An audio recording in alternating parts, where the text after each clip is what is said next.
whispering shadows. It was the kind of chilly autumn evening that made the hairs on the back of your neck stand up, with the wind whispering through the branches of bare trees, sending shivers down your spine. Ella, Ben, Lily, and Jake stood at the foot of the old house, staring up at the dark structure. The house at the end of Maple Street was nothing more than a forgotten relic to most people in town. But to these four curious kids, it was an irresistible challenge. The house had stood empty for years.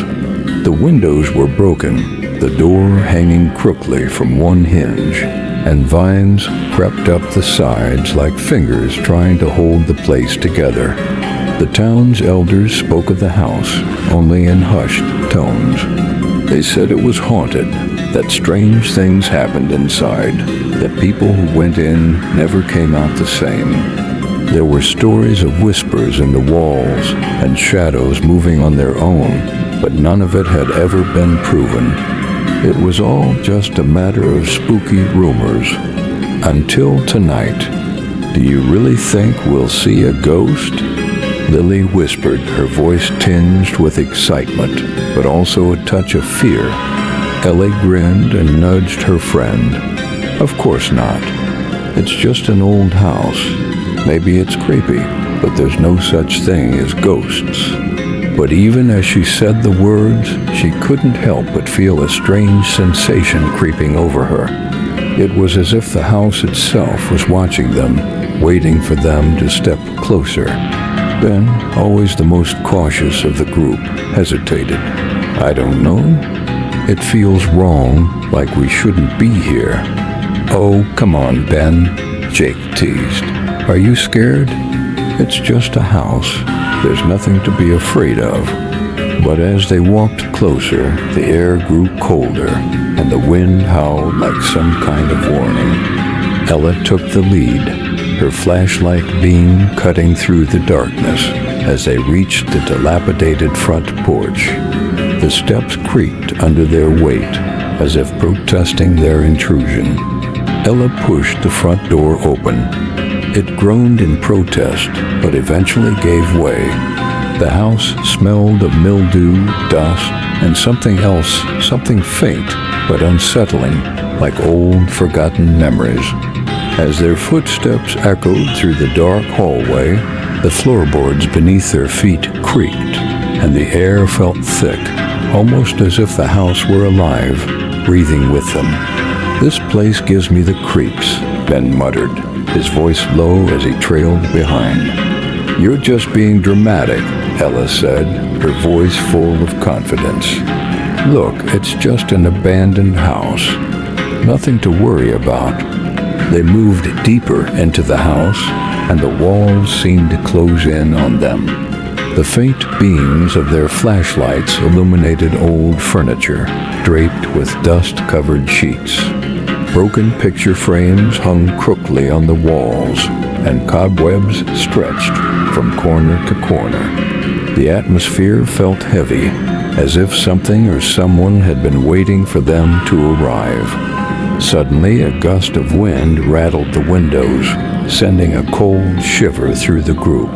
The temperature seemed to drop by several degrees, and Jake's breath formed a mist in the air.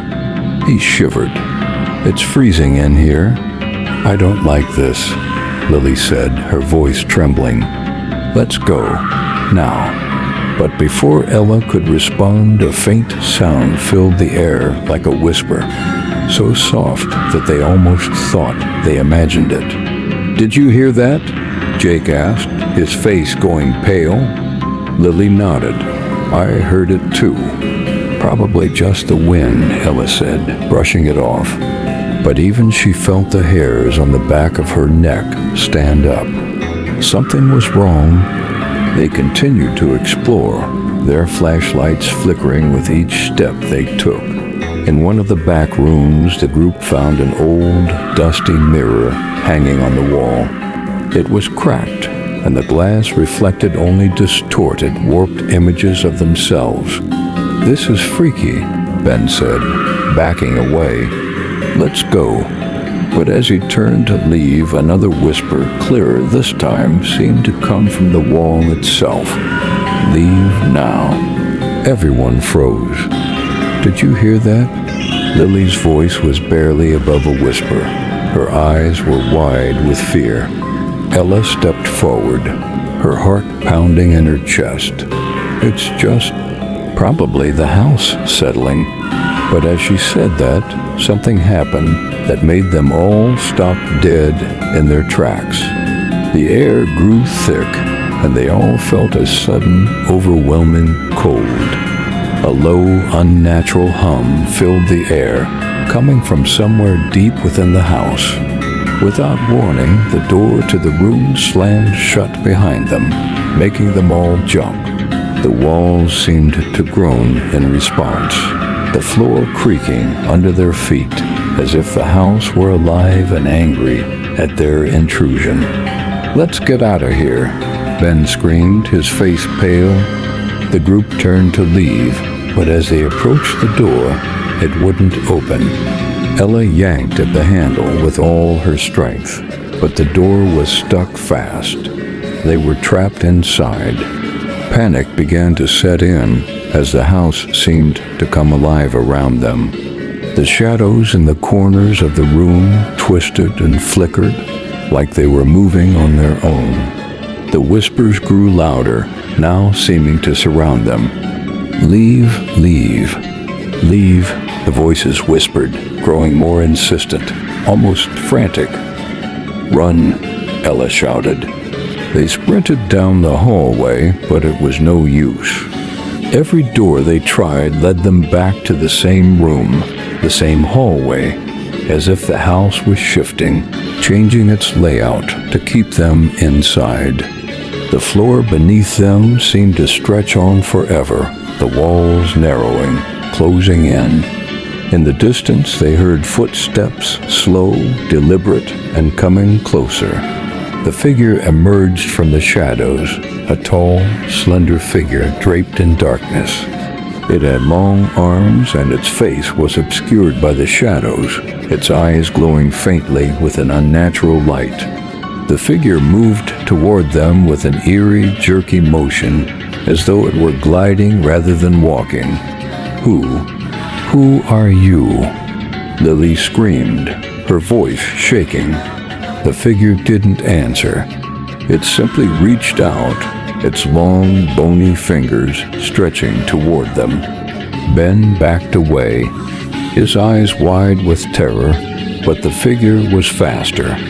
It reached out and grabbed his arm, pulling him toward it.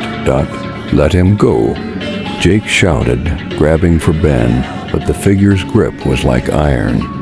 Suddenly, the house seemed to groan, the air filling with a deafening sound, as if the walls themselves were crying out in agony.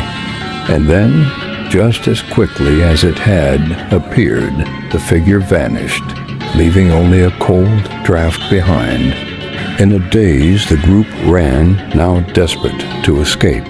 They reached the front door, and this time it opened easily. They didn't hesitate. They bolted out of the house, not looking back. Once they were outside, they collapsed to the ground, gasping for breath, their hearts racing. The house loomed behind them, dark and silent, its windows empty. "I told you we shouldn't have come in," Lily whispered, her voice trembling. Ella nodded, her face pale. "We need to get out of here, now." Away from the house, the wind howled and the leaves rustled, but there was something else in the air, a lingering presence. Ella couldn't shake the feeling that someone or something was still watching them.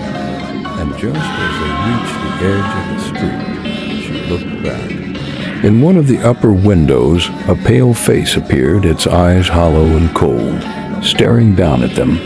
But when they turned back, the window was empty. They never spoke of that night again. But every so often, when the wind howls just right, they hear the whispers again, faint but clear, carried on the breeze.